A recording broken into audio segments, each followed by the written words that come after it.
بسم اللہ الرحمن الرحیم۔ شروع کرتا ہوں اللہ کے پاک نام سے جو بہت بڑا مہربان نہایت رحم والا۔ دوستوں، بہنوں، بھائیوں، بزرگوں، السلام علیکم ورحمۃ اللہ وبرکاتہ۔ ہم آپ کو مسلم ورثے اور اسلامی اسکالرز کی مبنی ویڈیوز کی سیریز میں خوش آمدید کرتے ہیں، اور آج اس ویڈیو میں ہم آپ کے سامنے ابو القاسم محمود ابن عمر الزمخشری کی سوانح حیات کو بیان کریں گے۔ تو دوستو، بہنوں، بھائیوں، بزرگوں، ابو القاسم محمود ابن عمر الزمخشری کا شمار 12ویں صدی کے مشہور اسلامی اسکالروں میں ہوتا ہے۔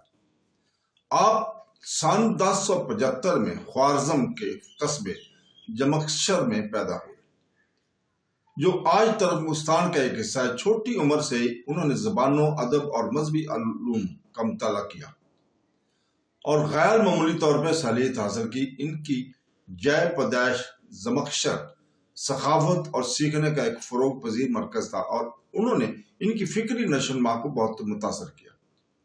الزمخشری کی ابتدائی تعلیم عربی گرامر، لغت نگاری اور شاعری پر مرکوز تھی۔ عربی زبان پر عبور حاصل کرنے کے لیے ان کے جذبے نے ان کے بعد کے کاموں کی بنیاد رکھی، جو عربی گرامر اور قرآنی تفسیر کے طلباء کے لیے مرکزی حوالہ بن گئے۔ انہوں نے اسلامی دنیا کا وسیع سفر کیا، بہت سے اساتذہ کے زیر تعلیم حاصل کی اور علمی مباحث میں حصہ لیا۔ انہوں نے جن شہروں کا دورہ کیا، ان میں بخارا، بغداد اور مرو میں بھی شامل تھے، جہاں سے مختلف قسم کی فکری روایت کا سامنا کرنا پڑا۔ ان کے سفر نے ان کی سمجھ کو مزید تقویت بخشی اور اس کے علمی صلاحیت کو مزید گہرا کیا۔ ان کی زندگی کے اہم ترین ادوار میں سے ایک مکہ میں ان کا قیام تھا، جہاں وہ کعبہ کے قریب کئی سال رہے۔ اس وجہ سے انہیں جار اللہ کا لقب دیا گیا، جس کا مطلب ہے خدا کا پڑوسی۔ یہ لقب ان کے نام کے ساتھ مضبوطی سے جڑا ہوا ہے، اور اکثر اس کا ذکر ان کی علمی میراث کے حوالے سے کیا جاتا ہے۔ مکہ میں اپنے وقت کے دوران انہوں نے خود کو پڑھانے اور لکھنے کے لیے وقف کر دیا، ایسے کام تیار کیے جو اسلام کے لیے ان کی عقیدت اور عربی زبان پر مہارت دونوں کی عکاسی کرتے تھے۔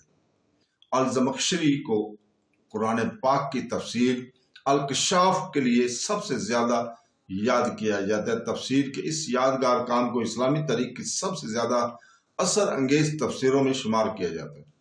یہ خاص طور پر اس کے لسانی تجربہ، تجزیہ، بیاناتی بصیرت اور فصاحت کے لیے جانا جاتا ہے۔ اس کام کے ذریعے انہوں نے قرآن پاک کی زبان کے معجزانہ نوعیت پر روشنی ڈالی اور اس کی آیت کی تفصیلی وضاحت پیش کی۔ اگرچہ ان کے بعض مذہبی نظریات متزلزلی مکتب کے اثر کی عکاسی کرتے ہیں، لیکن اس کے اسکالرشپ کو اس کی گہرائی اور وضاحت کے لیے مختلف مکاتب فکر میں سراہا گیا ہے۔ اپنی تفسیر کے علاوہ الزمخشری نے عربی گرامر، ادب اور بیان بازی پر اہم تصانیف لکھی۔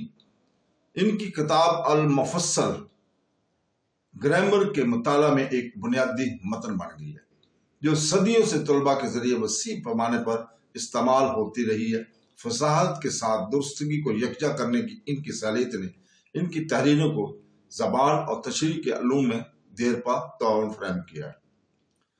الزمخشری کی وفات 1144 میں خوارزم کے شہر جرجانیہ میں ہوئی، جو کہ ان کے جائے پیدائش کے قریب ہے۔ اس کی موت نے اسکالرشپ کے لیے وقف ایک شاندار زندگی کا خاتمہ کر دیا، لیکن ان کی مسار اسکالرز کی نسلوں کو متاثر کرتے رہی۔ وہ اپنے وطن میں دفن ہوئے اور ان کی قبر یادگار بن گئی۔ بعد کے سالوں میں ان کی آرام گاہ پر ایک معمولی مزار قائم کیا گیا۔ یہ مزار اسلامی تعلیم میں ان کے تعاون اور قرآن پاک اور عربی زبان کی خدمت کے لیے ان کی عقیدت کے احترام کی علامت کے طور پر کھڑا ہے۔ تو دوستو، بہنوں، بھائیوں، بزرگوں، الزمخشری کے مزار نے طلباء، مسافروں اور مداحوں کو اپنی طرف متوجہ کیا، جنہوں نے ان کی یاد کا احترام کرنے کی کوشش کی۔ اگرچہ یہ کبھی بھی اولیاء اور صوفیاء کی طرح ایک بڑا زیارت گاہ نہ بن سکا، لیکن یہ علماء اور ماہرین لسانیات کے درمیان نمایاں رہا، جو اسے عربی علوم کا ماہر سمجھتے تھے۔ یہ مزار خوارزم کی ثقافتی دولت کی علامت بھی ہے، ایک ایسا خطہ جس نے اسلامی سنہری دور میں بہت سے عظیم علماء کو جنم دیا۔